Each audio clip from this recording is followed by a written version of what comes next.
Salut à tous, nouvelle vidéo aujourd'hui. Je vais vous parler des flocons de soja, je crois que c'est ça. Alors c'est la question qui était par rapport à... Ouais, c'est ça. Qu'en est-il des flocons de soja qui sont à la base pauvres en glucides, qui avait été posé sous la question que j'avais faite, sous la vidéo que j'avais faite sur quels flocons consommer. Alors moi, par défaut, j'évite les flocons de soja et le soja en général, sauf des fois un tout petit peu en cuisine, mais j'évite par défaut ça, parce que déjà quand on consomme des flocons de quelque chose le matin, en général, on a tendance à répéter ça, parce que quand on a trouvé sa routine du matin, on la conserve plus ou moins longtemps. Donc ça voudrait dire qu'on va s'exposer régulièrement aux flocons de soja. Et moi, je suis encore un peu sceptique, même s'il y a des études très contradictoires sur le sujet, je suis encore un petit peu sceptique sur les phytoœstrogènes présents dans le soja, donc qui vont encourager les hormones femelles. Voilà, si vous voulez quelque chose de très simple, que je pourrais résumer encore plus simplement, mais je ne vais pas le faire. On va dire que moi, c'est quelque chose que j'évite parce que, déjà, d'une, j'aime pas trop ça au goût, et deux, je trouve que c'est inutilement un petit peu risqué pour ça, alors qu'on sait que le taux hormonal, il est déjà assez fragile dans le quotidien avec les perturbateurs endocriniens, la flotte qu'on peut boire, les plastiques, les machins, les revêtements, des poils en téflon, toutes ces choses-là. Donc on a déjà pas mal de perturbateurs endocriniens dans le quotidien. Rajouter par-dessus du soja, bon, moi personnellement c'est un choix que je n'ai pas fait, en tout cas d'en consommer au quotidien.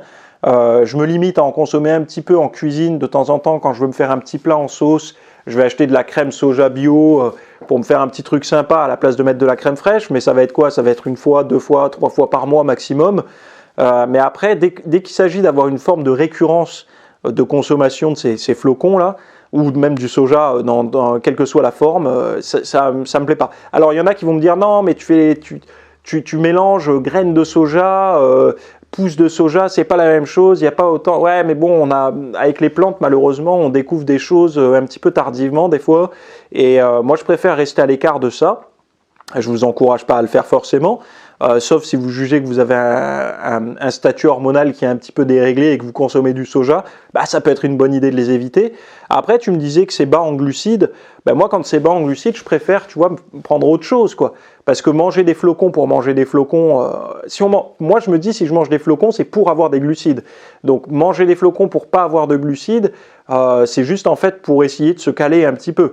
Donc comment se caler autrement? Ben, par exemple, on peut faire des pancakes, des choses comme ça, où on va mettre plus d'œufs, on va mettre un petit peu de patate douce sous forme de farine. D'ailleurs, j'ai testé une farine de patate douce il n'y a pas longtemps, je trouve que c'est pas mal pour les pancakes.